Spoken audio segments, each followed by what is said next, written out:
Now I'm at the point you wanna be with me. I'm vibing out at a higher frequency, cause everything that I want and I'm gonna be, it's when I wake up, that's when I start to dream. Someone you love is talking down, here is the plan. Let it fall through like a handful of sand. Nothing happens overnight, what you must understand. If you dwell on the bad, then you don't stand a chance. Something you want upset, saying why it ain't mine yet. That's because now you have yet to change your mindset. People don't put their mind to rest while they're so wired. A lot of people go to sleep and wake up tired. Power of positivity and persistence. Say that I can, we'll just sit back and witness. Make an impact when our time is done. Make money, help people, and have lots of fun. Whoa.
Welcome to Office Hours, hosted by legendary sports executive, entrepreneur, and investor David Meltzer, where the brightest entrepreneurial minds in business, sports, and entertainment get together to talk about success, failure, and everything in between. I have no self-worth tied up in Gary Vee or Gary Vaynerchuk, the entrepreneur. My self-worth is fully and utterly 100% attached to how I treat human beings. I think love is the answer to everything as well. Love and compassion and justice and fairness, and which are all aspects of love. The most important question anybody can ask is, what would I do and love every day, even if I were failing? Take a deep dive into the mind of some of the world's most impactful guests. And the reality is, life here on Earth is very short compared to eternity, and we don't spend a lot of time thinking about eternity and what that looks like. People get new computers, they get new iPhones, they upgrade their apps. But when's the last time we upgraded, the technology that's created all of these things? So I always challenge my audience and people I talk to about, sometimes is there a door in your life you have to close for other doors to open? To share their strategies and tools to dominate their respective fields. When we repeat anything, whether it's a constructive good pattern or a destructive bad pattern, our brain reinforces it just like a muscle. All a belief is a story that you've said over and over again. Maybe you caught it from someone else or you had a specific experience. Know who you are, know what you want, and make adjustments trying to get there. David Meltzer hosts Office Hours.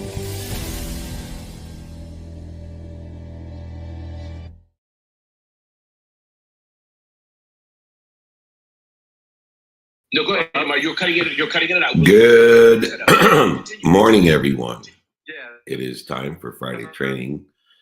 We've been doing this for almost 28 years, and we are catching up there on Clubhouse. We'll let the Nick of Wam, if he's around. I see him here. That's good to know. Today's training is to stop overthinking and start doing. And so many of us, for example, get so busy working, we forget to make money. And so there's a great nuance of intention about doing, saying, thinking, believing, and feeling, but actually doing. Nothing happens until you do it now. 100% of the things you do now. But as we hand it off here, I'm going to let Nick of Wam set the room as they're blabbering on and on Clubhouse here. Sorry about that. Nick, are you ready to go? That's good to see. All right, I will go ahead and start this little bit of where we're going to be. If you'd like the exercise or guide, training guide today, just email me, Dave at David. Thank you, guys. Thank you so much. And thank you. It's the impact that you both are having. That's quite incredible as I travel around the world and people give me unbelievable feedback about Breakfast of Champions and you two guys, especially, and the pragmatic, practical advice and the ability to, Scott, you did with that gentleman with 2,200 calls, give him a step-by-step instructions on how to scale his business for someone who's never had employees or overhead. What an opportunity. And if he's interested at all in an investor, give me a call, brother. That's the kind of business I love to finance and capitalize, ones that have taken care of the hard part, which is bringing in business and getting people to call you. In 2020, 2,200 people a month calling you is an opportunity, regardless of what you're calling for. Owning the customer is, in having a community, is an extraordinary opportunity. Imagine if all you did was collect the data of those 2,200 people before you scale. One of the pieces of advice I get before I get into stop overthinking and start doing is you should hire a VA to answer those calls and to capture the information, their name, their address, their phone number, and email address. 2,200 people a month to have in your community, regardless of what you're selling, is an extreme value, probably more than the $17,000 that you're netting every month working your bones. Anyways, just a piece of advice. Email me, david@dmeltzer.com. Love to talk to you about financing that business and giving you some of the insights on owning a community, owning the customer, which leads us to today. We have the Nick of Wam, the well-oiled machine, who's in the house. Nick of Wam, why don't you go ahead, set the room so I can get started on this tail end of 27 years of training every Friday. Nick of Wam, take it over. Absolutely. Happy Friday, everybody. And thank you so much for joining us. Of course, we are here in the best room in community and clubhouse, the Breakfast with Champions, let alone we are on the line streaming literally just about everywhere. This is another edition of what is David's Free Friday training series. As he mentioned, he has been doing this for over 27 years. And today's topic is going to be stop overthinking and start doing. So David is going to guide us for what is the first 30 minutes of this training session. And then we will open it up for Q&A. So for everybody joining us, of course, if you're online, please make sure to put your questions into the chat. And if you are live here on Clubhouse, if you would like to ask David a question today, please use the hand icon in the lower right-hand corner of your screen to request to join the stage. Or, of course, if you're already on stage, please just put a quick note in the room chat, and I'll be happy to pass the mic over your way. And, of course, we would not be here doing our thing if we were not inviting but not obligating you to join us. So of course, if you want the guide or exercise from today's training, or for any reason don't have a copy of David's book, which he'll send you a copy, sign a copy, and even pay for shipping, just make sure to email David directly, david@dmeltzer.com. And of course, we would love to invite everybody to come and join us in person. And we're going to be next week, we are going to be in Melville, Long Island, and then we'll be kicking off the month of August in Ramona, California, Dallas, Texas with the Aspire Business Tour. We'll be back in Orange County, California for some Apple TV show filming of 2-minute drill. And then we'll be in Puerto Rico. We have Los Alamitos, and then even New York and New Jersey again to close out the month of August. That is our schedule. Whoa. You forgot the coolest thing that we added. We have the Dallas Cowboys Mastermind. You're muted, Dave. No, I'm not muted. You can't hear me? Now I can. Oh, sorry. I wasn't muted. It was just not connected. I said you forgot the coolest thing, the Dallas Cowboys Mastermind, and then the Chargers Rams Mastermind at the stadium.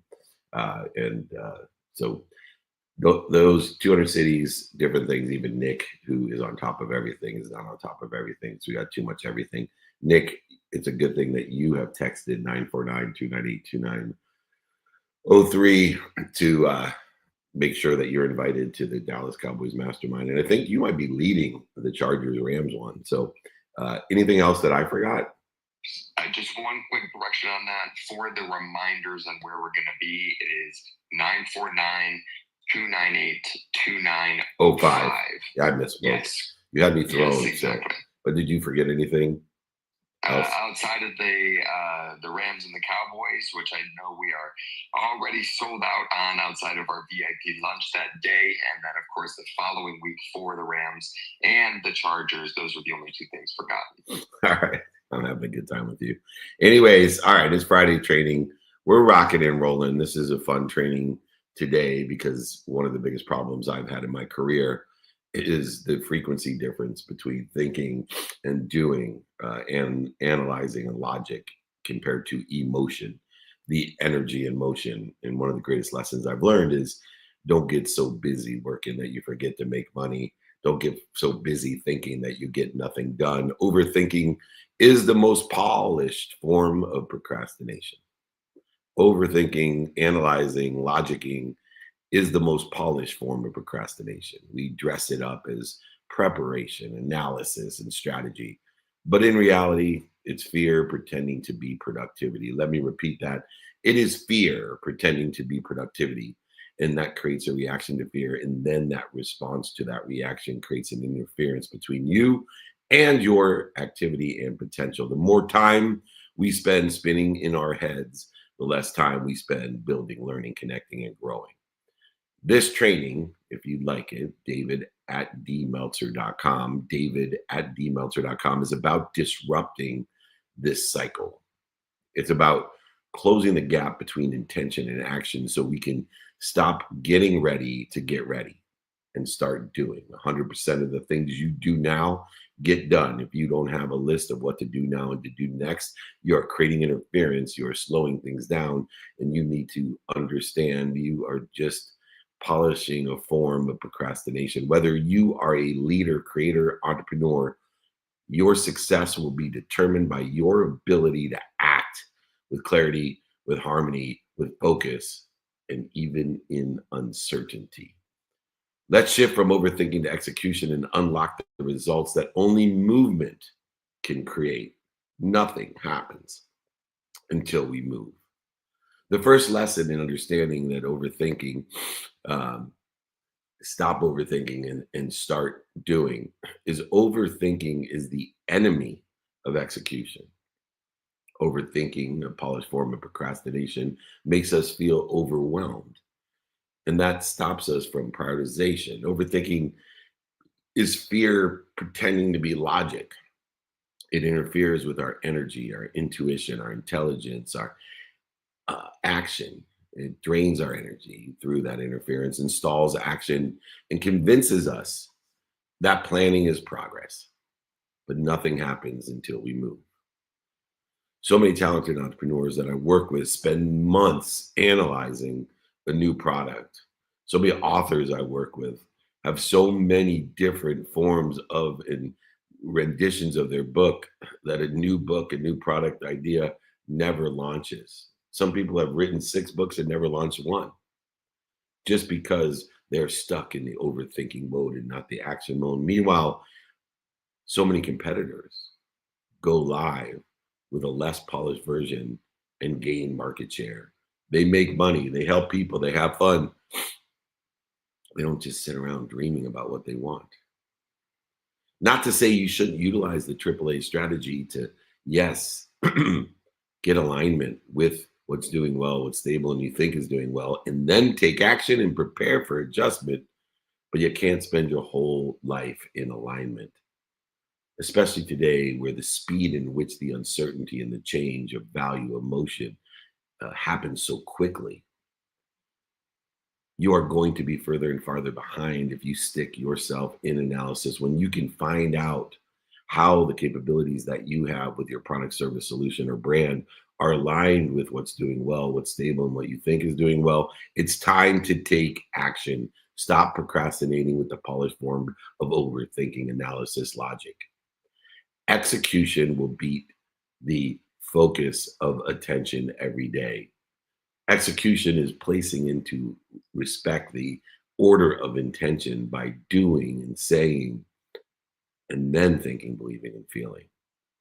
Progress comes from the imperfect action, not the perfect idea. I will repeat that. your progress in the pursuit of your potential, not what other people want, not what other people think, not what's missing, not what you don't have. Progress comes from the imperfect action, not the perfect ideas. We need to reframe overthinking as a form of resistance, of interference, of lengthening the distance of resistance. You want to shorten that with the wisdom and the faith that our actions will protect us, promote us, love, and perfect us. Not to say we haven't gotten alignment with what's doing well, what's stable, what we think is doing well with the capabilities that we have. But once we do, it's time to move. We all need to commit to testing one idea each and every day, even if it's not quote unquote perfect. Make a commitment to test and go. Don't wait until you know. Test and go. Don't wait until you know. We need to make sure that overthinking does not become the interference or the enemy of our execution. The second lesson is to escape the loop. Escape the mental loop trap. Get out of the infinite loop, the circle, the repetitive nature of creating this interference. Our brains, they crave certainty, and there's only one certainty in the future, and that's the guarantee of God, the 24 hours each and every day that he's guaranteed us in our human experience, defined by the time your heart starts till it stops. The brains crave the certainty, so give it to it. Apply time to the activities, the negotiable, non-negotiable, hybrid negotiable, to the planned, the unplanned, to your sleep, to the activity you get paid for and activity you don't get paid for. Our brains crave certainty, so replay the same scenario looking for the perfect outcome, but that loop will never end.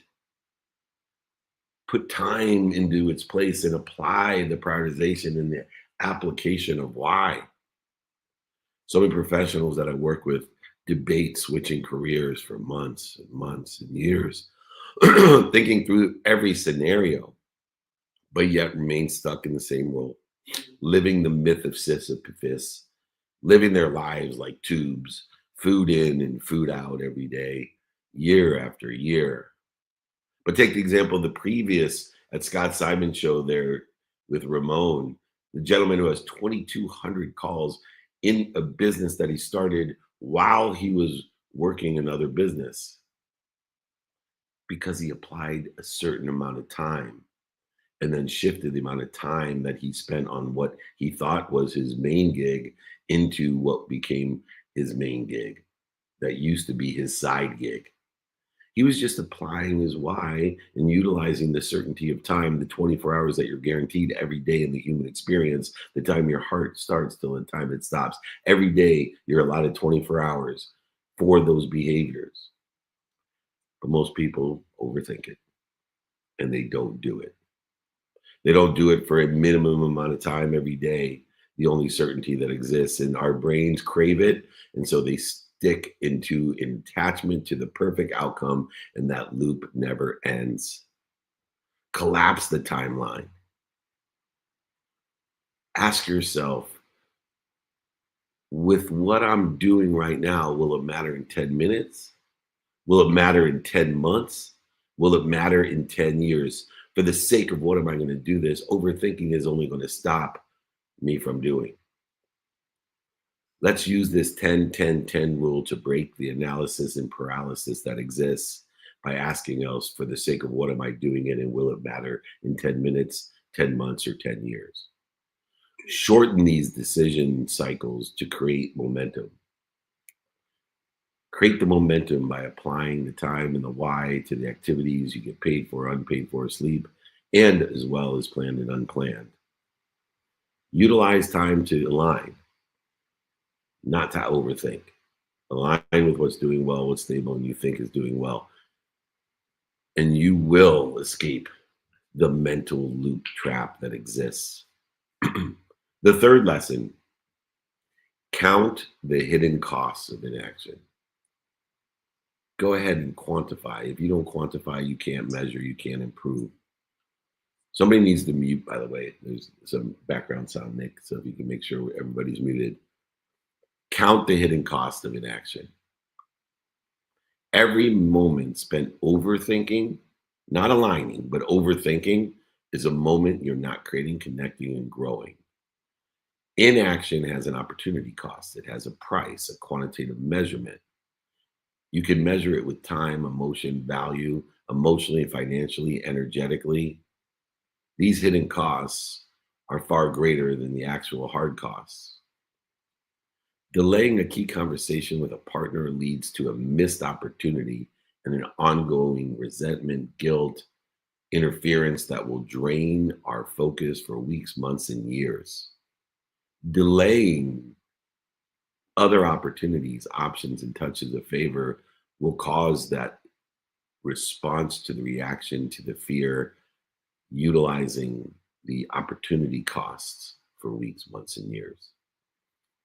Perfection is the lowest standard because it doesn't exist. There is no perfect. It is out of the realm. It's, to me, the bottom of the line. It's something in which I pursue my perfection, my potential, but focus in on the process by not overthinking, but aligning instead, and then taking action and preparing for adjustment. There is no more analysis, logic, overthinking. So many times we don't realize it, but we cannot change an emotion with logic.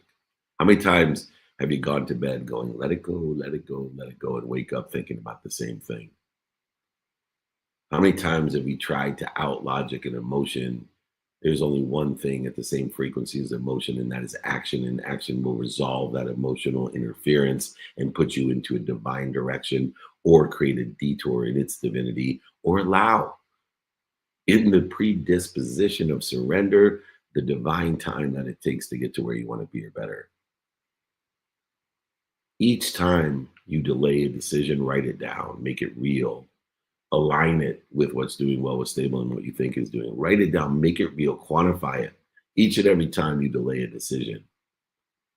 Quantify the opportunity cost of what it has cost you in time, value, emotions, time, peace, money, or relationships. Write it down, quantify it.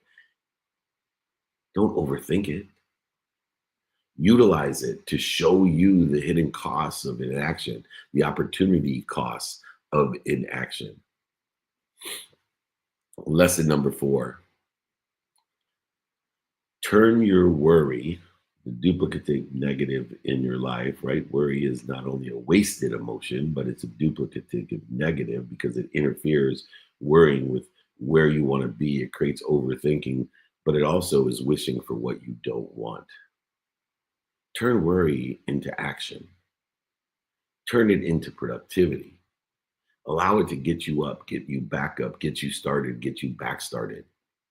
Worry consumes the same bandwidth as productivity. It consumes the same energetic spectrum, strength, and clarity as productivity. The difference is it's a duplicative negative. Not only does it create more interference and produce nothing, but it's wishing for what you don't want. Action is the antidote to anxiety. I will repeat that. Action is the antidote to anxiety, especially if aligned with what you want, what you desire, and with what's doing well, what's stable, and what you think it's going to be doing well. Instead of stressing about the upcoming events, situations, presentations, a speaker who drafts their slides early channels nervous energy, not excitement, into the preparation and the clarity. They worry about what it's going to be like instead of keep preparing. So many golfers or athletes that I work with get in their own way and never reach their potential. As you get older, you wonder why certain people who had all the talent in the world didn't make it where the Tom Brady's of the world, drafted in the 4th round, are the GOATs. Because it is the preparation. alignment with what's doing well, what's stable, when you think is doing well, not the nervous energy. It's in excitement, not in anxiety. And action is the antidote to anxiety. It's practicing every day for a minimum amount of time, quantifying and measuring our project progress in 1,000 steps. And if anybody would like the training guide today, by the way, of Stop Overthinking and Start Doing, and the 1,000 steps that it takes to get to where you want to be or better, knowing that 90% of everything you got, what you do, say, think, feel, and believe, everything that you got, money, time, emotion, everything you got only gets you to 250 steps. And most people quit before they get to 250 steps, but it's going to take you 1,000 steps to get to where you want to be. And yet only the last 10% will get you to the other 750 steps. Every worry contains a hidden task, a hidden action. Utilize gratitude, empathy, and accountability to find the light, the love, and the lesson, the hidden task. And ask yourself, what am I supposed to learn from it? What did I do, say, think, feel, and believe that I can learn from it? What did I do to be responsible to attract it or participate in a perception of it? And what am I supposed to learn from it? Every worry, all anxiety contains a hidden task, an action, aligned with what's doing well, what's stable, and what you think is doing well. Once again, each time that you worry, list it out. See what clues you have of what is your worries. Look for the patterns of what makes you worry, and then make better choices by taking action in a divine direction. Create one action step for each of these worries and turn them from concern into movement. Nothing happens until it moves. Excitement is the same frequency as worry and anxiety.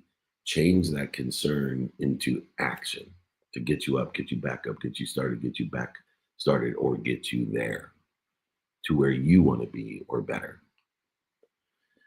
Lesson 5, schedule your doubt. You run your calendar. I will teach all of you to be a student in the calendar. We've done a student in the calendar training. Happy to send you that training exercise guide along with this one or books. This is important to understand how to be a student of your calendar, how to schedule your doubt. You run your calendar. You pay attention to and give intention to the coincidences, the coinciding of your outcomes. It's the mathematical equation of luck that is inherent within the student of the calendar. And if you don't run your calendar, if you're not a student of your calendar, I promise you, your thoughts will run you. And there will be no action. You will sit at home high, broke, on your mom's couch, unemployed, dreaming about what you want. And those thoughts will run you, and you'll never get to where you want to be or better. So many executives that I work with, they schedule, time, 15-minute blocks to process what they're worried about. They process it as part of their calendar. They give time to the reaction to their fear and the response to those reactions and processes, knowing doubt has a place to help them stay focused for the rest of the day. So schedule your worry blocks, schedule your anxiety blocks. Give it a minimum amount of time every day. Create a quantitative analysis of alignment, action, and adjustment in order to facilitate, to make easy what you want to do or better in your day. You can acknowledge fear without knowing it or obeying it. It doesn't matter what you're afraid of, because if you are afraid for any reason, we know the ego will evoke itself with a reaction to that fear. And then we can prepare for the response to that reaction. And so as we feel the need to be right, offended, separate, inferior, superior, anxious, frustrated, angry, guilty, resentful, any of these separate feelings, that reaction is natural. We can see the clues and the patterns, but now we make a better choice in the response to that reaction, and we stop in wisdom and faith and drop down to center to recollect, remind, and remember with our source, the omniscient, all-powerful, all-knowing source of everything for everyone. And then we roll back into our divine direction. Scheduling your doubt is a great process in order to facilitate the activity, the action, the movement that's necessary. Go ahead, set a time in your calendar. Be a student of it. You can even just put in your calendar for 5, 10, 15 minutes. Call it overthinking. Let yourself process the overthinking and then get back to work. Don't get so busy working you forget to make money. Don't get so busy thinking you forget to make money. And then any doubt that arises, write it down and defer it into that block of time in which you have given it your attention and intention to create the coincidences that you want by aligning, taking action, and preparing for adjustment. In the preparation of adjustment is the place in your calendar that you have put and prepared for overthinking. Lesson 6. Let your future self decide. As everybody knows, one of the favorite quotes that I have and mantras that I give myself beyond I am happy, I am healthy, I am wealthy, and I am worthy. What am I doing to interfere with it? Is be kind to your future self. One of the ways that we're kind to our future self beyond doing good deeds is to be kind to your future self and let your future self decide. We make better decision when we zoom out, not in. We make better decisions when we zoom out emotionally. And this version of who we are, who has already succeeded, has more clarity, harmony, and focus than the one trying to control everything right now.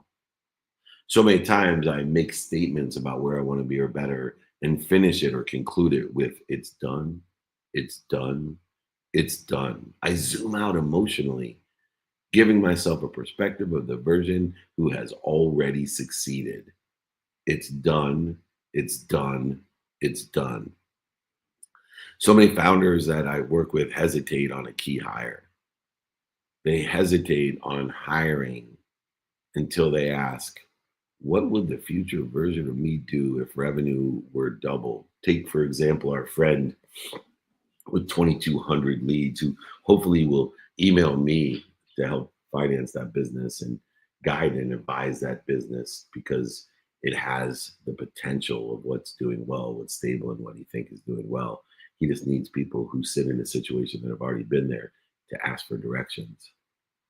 That revenue for double and double and double. And that clarity shifts everything.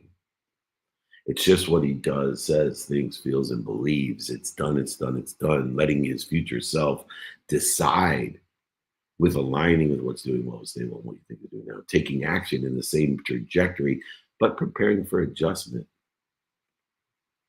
If you trust your future self's vision,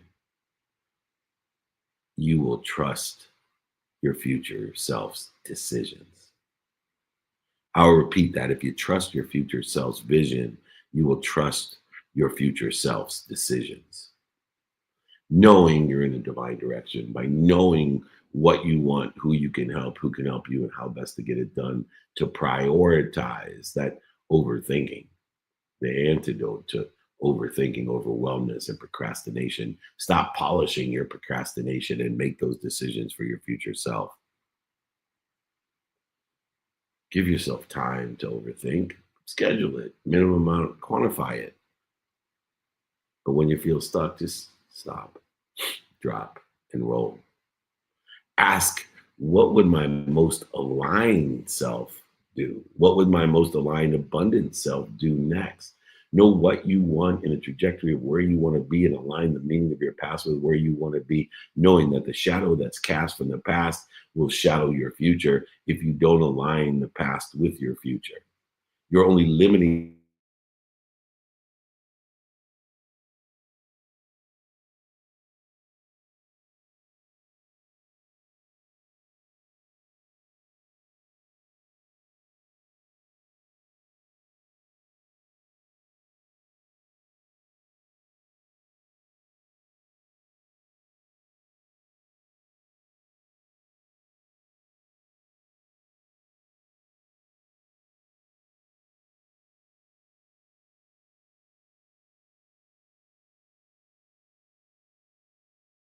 out of the room here. We are just wrapping up what is the first half of this training, which is stop overthinking and start doing. As a reminder for everybody, if you would like the guide and exercise from today's training, please make sure to reach out to David directly, david@dmeltzer.com. And as of course, to provide the reminder as well, make sure to get a copy of David's book. If for any reason you do not have one, all you need to do is email David and he will send you a copy, sign a copy, and even pay for shipping. It is just david@dmeltzer.com. Once again, just david@dmeltzer.com. Now, David, Mr. Meltzer, sir, can you hear me loud and clear?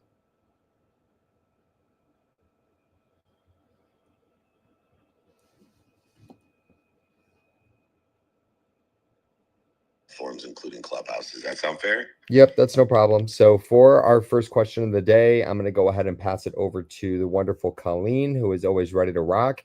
Colleen, happy Friday. Feel free to unmute yourself and ask away. Good morning. Thank you, Nick. Dave, you talked about on the Napoleon Hill training this week, the idea of this energetic saturation. It was the first time I'd ever heard you talk about it. I thought it was so great, just talking and understanding the emotions that you drag into a certain situation. But the direction that you took it was really coming from leadership.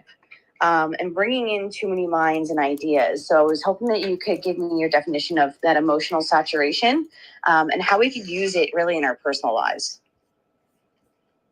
Yeah. So it's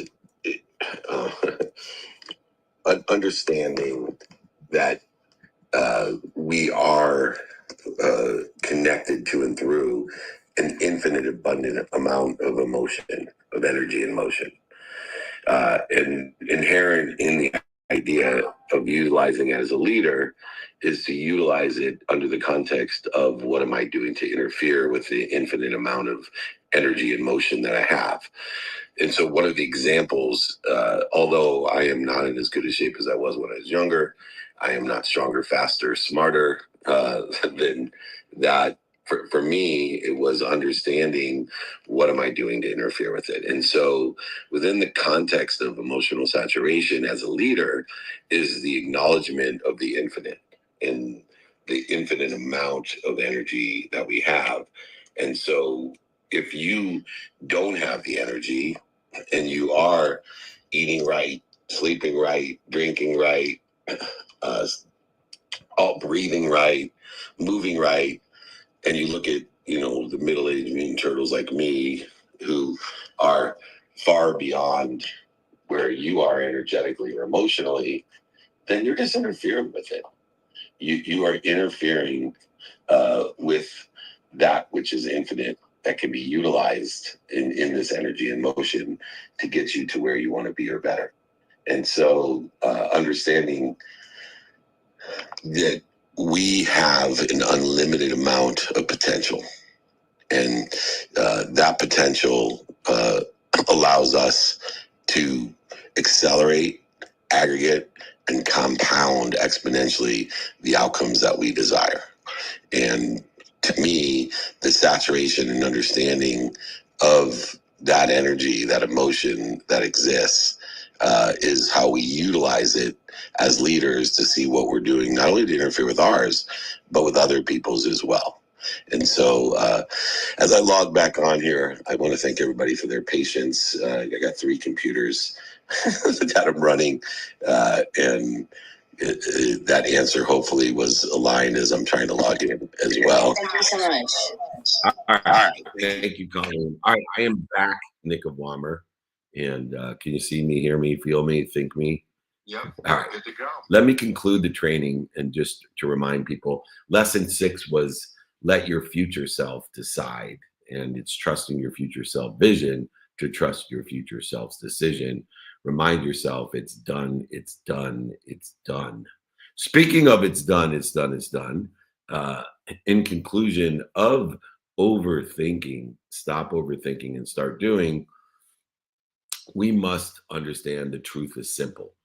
Regardless of the simple things to do or simple not to do, no one overthinks their way to success. Nobody. They align, take action, and adjustment. Anybody want that AAA strategy? The training from today, it's not a problem. David at dmeltzer.com. Stop overthinking your way to success. We think, we prepare, we visualize, but then we must act. The AAA strategy, alignment, action, and preparation for adjustment. Execution is what separates the dreamers from the doers, the talkers from the builders. And we want to remember and remind and recollect that overthinking is the enemy of execution. We must escape from the mental loop trap. We have to count the opportunities and the opportunity cost and the hidden cost of inaction. Let's turn our worry into action. Be a student of your calendar. Schedule your doubt. Take a minimum of 5, 10, 15 minutes a day to schedule the overthinking and the doubt. And remember, let your future self decide. This training isn't about being reckless.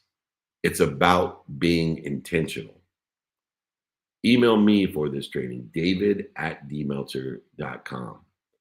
It's done, it's done, it's done. Every strategy that we've covered from collapsing mental loops to scheduling doubt is designed to help you move forward in an accelerated, aggravated, compounding the impacts that you have with purpose, with profits, with passion.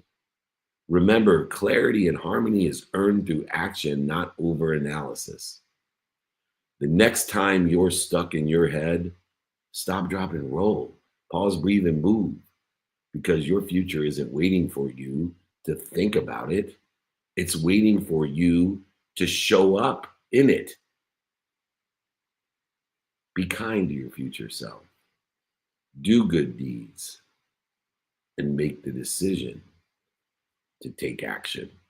Stop overthinking and start doing. Overthinking is the most polished form of procrastination. Utilize what you want, who you can help, who can help you, and how to get it done to prioritize the antidote to procrastination and feeling overwhelmed, to apply your why to where you want to be or better.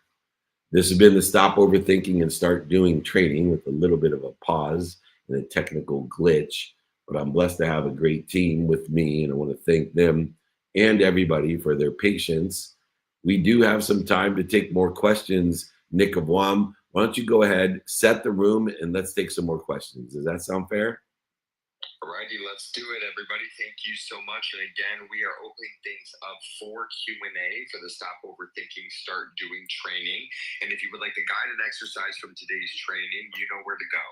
David at dmeltzer.com. And for any reason you don't have a copy of David's book, which he will send you a copy, sign a copy, and even pay for shipping, you know where to go.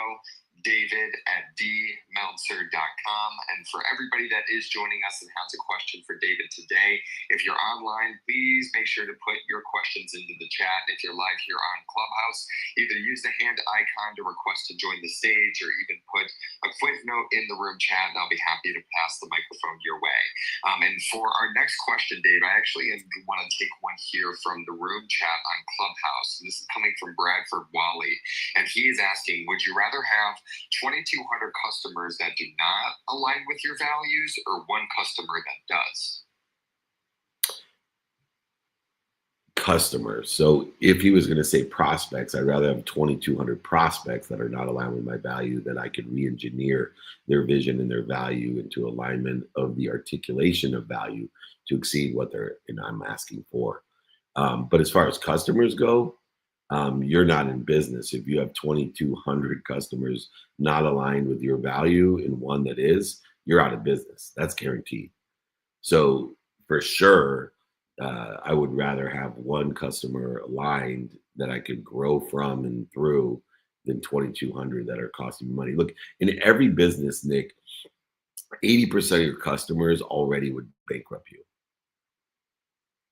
So listen to me. So what happens is, and not necessarily even without alignment of value, it's just value itself, that 80% of the customers will bankrupt you because they either break even for you or lose you money. And if all you had was customers that break even for you and lose you money, you'd be bankrupt.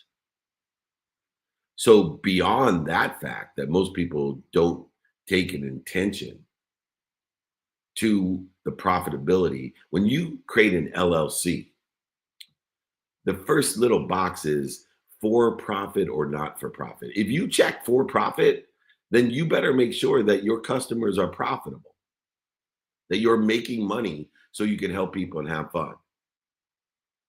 When most people, not only aren't the values aligned, but even worse, the profit's not aligned either. And so in this question, it's quite obvious. One, you would not be in business. It'd be impossible to have 2,200 customers not aligned with your values. So it's just an impossible question. It's a not real question.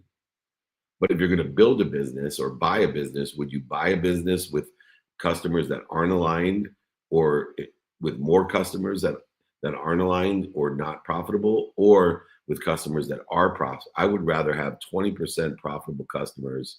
So let's say there's a total of 1,000 customers in business. I would rather have only 200 customers that are profitable than 1,000 customers with 200 profitable and 80% breaking even or losing me money.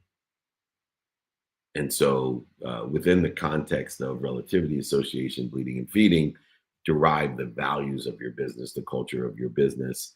But let's be honest, if you're in business, e-commerce business, do you give a shit what your customers' values are that are buying the Ferocious Buddha hat? Like, how would you even determine that? Like, so there's a lot of different layers to that question, and I would more than happy be able to kind of talk through more specifics with that person, Molly, I think, in order to facilitate getting to the bigger issue that's at hand. But hopefully inherently within that question, there's a lot of hopeful nuggets that can help people as they move forward and align the profitability, the passion, and the purpose of their activity they get paid for. Excellent questions today. Let's keep it rocking and rolling. Once again, thank you for your patience as we had a technical glitch right at the tail end of the training. David at dmeltzer.com. Nick Avam, it's the fourth quarter. Let's bring it home with some great questions. What do you say? Absolutely. We got Hitul, who is here patiently waiting on Clubhouse, ready for the next question. Hitul, the mic is yours, my friend. Feel free to unmute yourself and carry us on with the next question. Thank you, Nick. Thank you, Dave. This continues to be a fixture in my week. I think I'm here. Well, it's been a fixture for more than half my life, coming on 28 years. So you and I have that in common, and I just want to say thank you for showing up and being consistent until the progress and the passion is appreciated. So thank you. Thank you so much. I take that as a massive kind of a boost and a win. So this is uncomfortable, but here we are. I'm going to say it. So my result, I don't know what I don't know, and there could be some ego here, but my results far undershoot what I perceive as my ability and potential, and potential you might be as unlimited. Now, today's training speaks directly to that, and again, being objective and looking myself in the mirror and looking at the scales as they are, if I'm standing on them, I see a litany of unfinished projects, ventures, flashes of brilliance which are left. So there might be some neurodivergence coming in here, but I'm not going to hang my hat completely on that. So knowing me as you do and given your expertise, what advice would you have, or how would you respond to what I'm saying, David? Well, first, let's just look at the paradigm at a higher level. That I am, what am I doing to interfere with it? So if I am, then I'm always going to have outcomes that are beneath my potential, beneath my own self-image, beneath my own imagination, because I'm furthering the concept of the infinite. And within the context of the infinite and the part and parcel of the infinite, abundant, unified system of thought in which I belong and you belong, creates a greater understanding or intention on what am I doing to interfere with it. And the simplest way to determine what we're doing to interfere with it, in intention of what am I doing to interfere with it, saying to interfere with it, thinking to interfere with it, believing to interfere with it, and feeling to interfere with it, lies the understanding of, for me, where I want to be or better, giving the possibility and probability and perspective of the infinite or better, because the infinite always has better. And so inherent in an understanding and awareness that as I pursue my potential, I will always fall beneath my self-image, my imagination, the infinite, the plus one. And utilizing this philosophy, then I can go ahead and focus in on the simple way that I interfere with it, which is I am afraid each and every day. I react to that fear in the same or similar ways. I then respond to that reaction that's evoked by my ego, there to protect me, promote me for any time I think, feel, say, do, or believe I'm afraid. Regardless of what I'm afraid of, that's irrelevant. But within the context of my automatic biochemical, bioanatomical reaction to fear lies the interference of how I respond to the reaction to fear. Do I worry? Do I overthink? Do I out-analyze, out-logic it? Or do I stop and breathe and drop and recollect, remind, and remember to that infinite, abundant, unified system of thought in which we talked about? Do I stop and drop into ease, into the flow, so that I can go instead of create resistance? Am I utilizing the wisdom and the faith that I've been provided in the infinite, abundant, unified system of thought in order to accelerate, aggregate, and compound exponentially towards where I want to be or better, in a predisposition of surrender and a disposition of intention? And when I realize the simplicity in the concept and the paradigm shift that I am healthy, I am happy, I am wealthy, and I'm worthy to an infinite possibility, what am I doing to interfere with it? What am I doing to interfere with it? Am I giving the wrong meaning to the past, which will limit my potential? Or am I responding to the reactions of fear in the interfering way that then changes the past even further to interfere further with my self-image or my imagination, knowing, as you stated, you'll never overachieve your own self-image. And so within the context of I am happy, I am healthy, I am wealthy, I am worthy, let's figure out and utilize what I'm doing to interfere with it without overthinking it. And let's take action. Let's take movement. Let's listen to Einstein that nothing will happen until it moves. And let's move in a divine direction. Let's move when the detours occur in a promoted, protected, loved, and perfected way. Let's move into divine time and allow things with a predisposition of faith, of surrender, to seek the wisdom, the light, the love, and the lessons in everything that we do, knowing we are only here to learn lessons, knowing the lessons will keep on coming until we learn them, knowing that we will forget every lesson ever learned in the infinite, but we have the power to remind, remember, and recollect the infinite lessons as well through our human experience divided by 24 hours a day, utilizing that certainty to get along in our way in an accelerated, aggregated, compounding, exponential way. Every time I speak with you, Hatul, I can see an elevated awareness, a different layer of the onion peeled off, a different way to do what you thought you were doing in a way that will get you to where you want to be or better, by clearing the interference between what you want and what you're doing to interfere with it. Does that sound fair? That sounds stratospherically more than fair. All right, my brother. Well, enjoy your weekend. Thank you for showing up. You know, sometimes it's difficult in the position where you want things more for the person than they want it themselves. You are not one of those people. I can tell you want it bad. You have to have a desire to be what you must be. Thank you, Hatul. I will talk to you soon. Beautiful. And for our next question for the day, I'm going to pass it over to Jackie G here live on Clubhouse, and then the Meltzer double, Mr. Eric Meltzer, who's waiting in the wings. But Jackie, take it from here. Thank you, Nick. Thank you, David. And good morning, David, from your future. Good morning. How is New Zealand tomorrow? New Zealand is chilly and very dark because it's 1:51 on Saturday morning, right? Well, good morning to you, Jackie.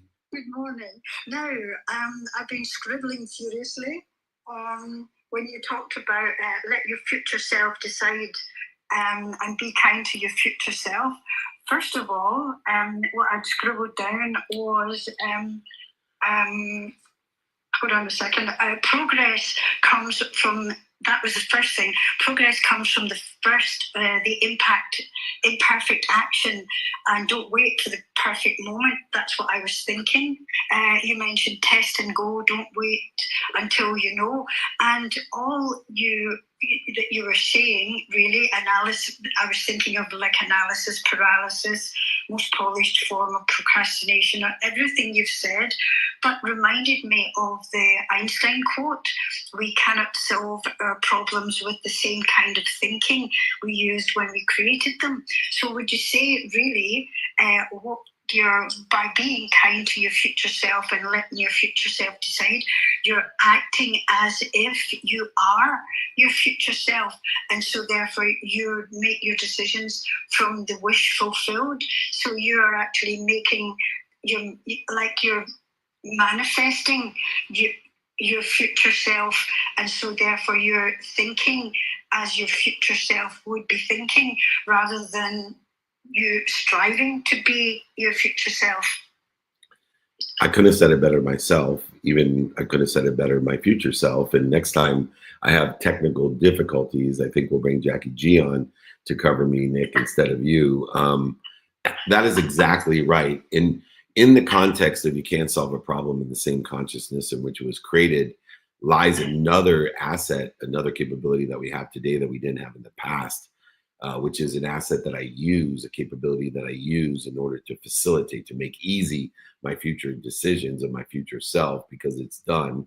And proof of that in this omniscient, the remembrance, reminder, recollection of all lessons, or us, unfortunate interference of forgetting every lesson that's ever been, lies AI. And it's so easy to take a situation or a question or a problem or interference and ask, how would Einstein solve this? And, how would Einstein look at this? And we could actually use the guy who created the idea that you can't solve a problem in the same consciousness as when created with actually the problems. And so when providing, remember, within every problem is the solution. And that's what, right. In every problem, it's just a lapse of time before we find the resolution, the resolution. So there's a solution in every problem. There's a lapse of time within the context of linear time, the human experience, the guarantee of 24 hours. And so by changing consciousness, we change time, which brings a more rapid solution or resolution to the problem. You are brilliant, my friend. Enjoy your Saturday. I'll catch up with you. I'll be in Saturday in about 20 hours or so, whatever, here, 18 hours. We love you. It'll be warmer here in California than New Zealand. If it's chilly there, it will be warmer here. We love you, Jackie G. Let's take the last question. Thank you, Nick of Womness. Remember, everyone, if you want the guides, the books, the 1,000 steps, the AAA strategy, the stop overthinking and start doing training guides, exercises, david@dmeltzer.com. I post it right there, david@dmeltzer.com. Email me if you want your future self to be brighter and lighter. All right, Nick, who has the next question? Absolutely. We have the Meltzer double, Eric Meltzer, with the next question. Eric, happy Friday, my friend. Unmute yourself and ask away. Cool. Thank you so much, Nick and Dave. The question I have is, why is it important kind to our future self? I have found with I'm working on is that if I'm overly kind to myself, then it can lead to making excuses and procrastination and not following through. I'd love to get your thoughts. You have found that if you are not kind or you are kind? If I am too kind, then I'm too forgiving, and then I slip. So interesting. Overabundance of kindness. Interesting. So there's no such thing as an overabundance of kindness. And so I think we have to understand what's causing this feeling that it's kindness or an over kindness that's causing procrastination.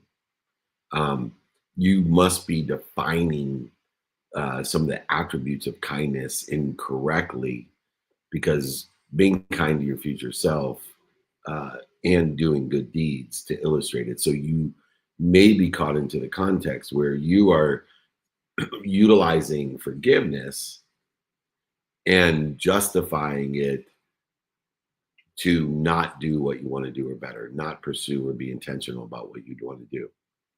Yeah. And so I think, having a better relationship with forgiving yourself so you can forgive others, but not allowing the forgiveness to slow down your action, your intention. Forgiveness should accelerate your intention. It should accelerate what you're doing, saying, thinking, feeling, believing. It should not create an interference or a polished procrastination. So I think what's happening, and this is just a guess, but what I think is happening is when you feel like you have been wronged, when you have a need to be offended or a need to be separate, inferior, superior, anxious, if you're not aligning the meaning of that lesson with where you want to be or better, you are such a forgiving, kind person, which I will vouch for. And he's not blood related. It's just he's blessed with the same name as I am, Meltzer, which means servant, waiter. You're a pleaser. And so being in the realm of aligning the meaning of the past and being a pleaser and being kind, you have to understand you're kind to your future self by forgiving yourself. We don't forgive others because they deserve it. We forgive others because you deserve it. You deserve to shorten the distance of resistance, the interference that's created by not forgiving yourself and others. And forgiveness has nothing to do with polishing your procrastination. Forgiveness allows you to clear the interference and allow you to be more intentional. You can see my hat, right? Ferocious Buddha.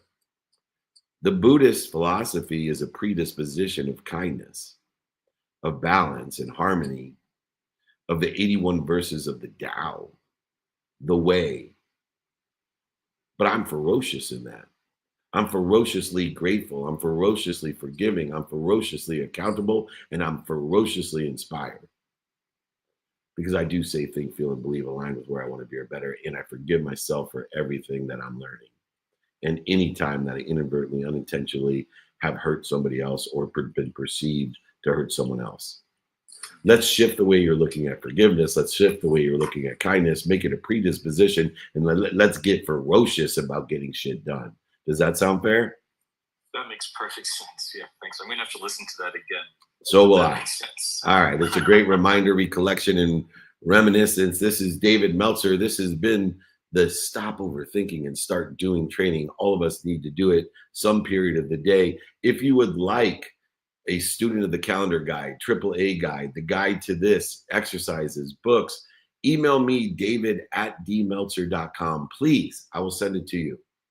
Also, if you want to learn about the student of the calendar, my hottest new podcast is actually with the Nick of Wam, the Well-Oiled Machine. It's called The Well-Oiled Machine. Check it out. You're going to see it everywhere, Apple TV, Reach TV, all of the different platforms. We are on SiriusXM everywhere. Check us out. Well-Oiled Machine podcast coming your way with the Nick of Wam. Speaking of which, it's 7 a.m. on the dot here in California. That means it's 10 a.m. in New York, because everybody's in the same exact linear time frame. The only guarantee, the only certainty is time, the 24 hours, and it's exactly the same time everywhere in everybody's human experience. Let's use it to our advantage. Let's stop making it a disadvantage. Nick of Wam, my well-oiled machine, please close out the room. Let everybody know where to get their stuff and where to meet us up. Don't forget SoFi Stadium's masterminds with the Chargers, the Rams, and the Cowboys. It's peace out time, my brother. Congratulations, everyone. David@dmeltzer.com. Be more interested than interesting. Be kind to your future self and do good deeds. Nick of Wam, close out the room. Absolutely. And thank you again, everybody, for joining us for another incredible Friday Thank training you, this week. everybody, for your patience with the glitches that we had. We are blessed to be here every single day to do what we do. It's been almost 28 years here on Friday. Every day we're available. We have Monday, our networking group. Come and join us if you're interested. We have Monday Ask Me Anything, IG Lives on Tuesday, Wednesday, Thursday, every day with Ask Me Anythings combined. We have Wednesday Napoleon Hill trainings, Friday for almost 28 years. Can you believe it? In October, it'll be 28 years. Come and join us, david@dmeltzer.com. I'm going to go over real quickly here. Once again on StreamYard, we will be in New York, Ramona, California, Dallas, Texas for the Aspire Tour, Orange County, California for the filming of 2 Minute Drill, LA with the SoFi Masterminds, Go Fund Yourself filming on Cheddar, the #1 show on Cheddar, the Rams, Chargers, Dallas Masterminds, and then don't even forget San Juan, Puerto Rico. We do meetups, holding court, speeches, interviews, lunches, dinners. All you got to do is text and you'll be invited. 949-298-2905. Join our networking group. Be in a group of people that are buying from each other and selling for each other for life. If you do not want to be invited, do not text 949-298-2905. Because then you'll feel obligated and then you won't like us. And we want you to like us. We want to be an asset. We want to polish your procrastination. David@dmeltzer.com. All right, everyone, it's time. Please reach out. We love you. Be more interested than interesting. Be kind to your future self and do good deeds. Gigi, hit it. Welcome to Office Hours, hosted by legendary sports executive, entrepreneur, and investor David Meltzer, where the brightest entrepreneurial minds in business, sports, and entertainment get together to talk about success, failure, and everything in between. I have no self-worth tied up in Gary Vee or Gary Vaynerchuk, the entrepreneur. My self-worth is fully and utterly 100% attached to how I treat human beings. And I think love is the answer to everything as well. Love and compassion and justice and fairness, and which are all aspects of love. The most important question anybody can ask is, what would I do and love every day, even if I were failing? Take a deep dive into the mind of some of the world's most impactful guests. And the reality is, life here on Earth is very short compared to eternity. And we don't spend a lot of time thinking about eternity and what that looks like.